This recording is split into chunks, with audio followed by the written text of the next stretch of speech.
David was diagnosed with COPD roughly about 12 years ago. He was referred to the hospital home service at the beginning of January. He self-referred into the team. He's on home nebulizers, which he uses as required, and he's on other inhaled medication. With this service allows David to have a combined virtual monitoring by him inputting data and face-to-face visits with the team according to how he's alerting on the programme. I eventually got in touch with the BIRS team because I was in a bit of a state at home breathing wise, having an exacerbation or a flare-up as some people call it, and they were very helpful. They came out to see me, brought me out relevant bits that I needed, i.e. a nebulizer. It was all very good and very thorough, and it was a relief to know that somebody was there that actually understood what was going on. We first heard about the virtual ward at home at the end of last year when David had an exacerbation, and the BIRS team came out and explained what would happen and asked if David would be happy, or I would be happy as well, to be monitored at home.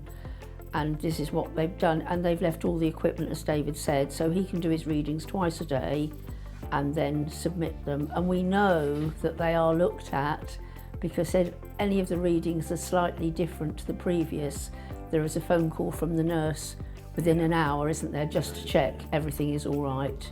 It's an excellent system, it really is.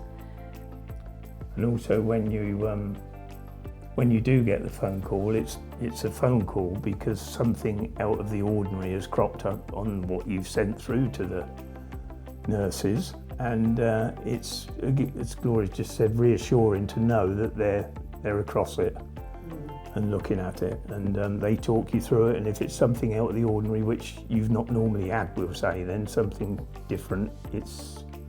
And also there's one of the provisions on the form that David fills in.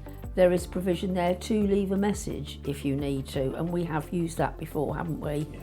Which is, again, saves you phoning up and you know somebody's going to look at that message, which is good. The actual using of the computer and sending the stuff through, once Gloria had got me underway, I've not looked back really, have I? It's been straightforward, and it is straightforward for me to be able to say that. I mean, David is a person, he's not computer literate, so he just has to sign in and everything's really easy, isn't it?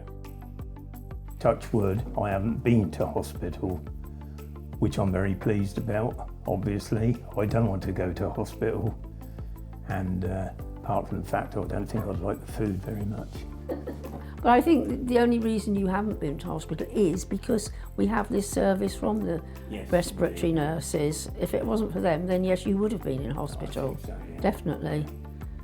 Yeah, the team, all of them, we've met, I don't know how many there are, but we've met so many over the recent years because I've been going to pulmonary rehab as well, and they're helpful, they're not judgmental, they're kind, but they are businesslike as well. It's understanding, yes, because this is, people who've got breathing problems will realise that people who do not have breathing problems don't understand how difficult life can become, whereas the BIRS nurses, they know how you're struggling, don't they? They do, yeah. If it's over the phone or a personal visit, yes.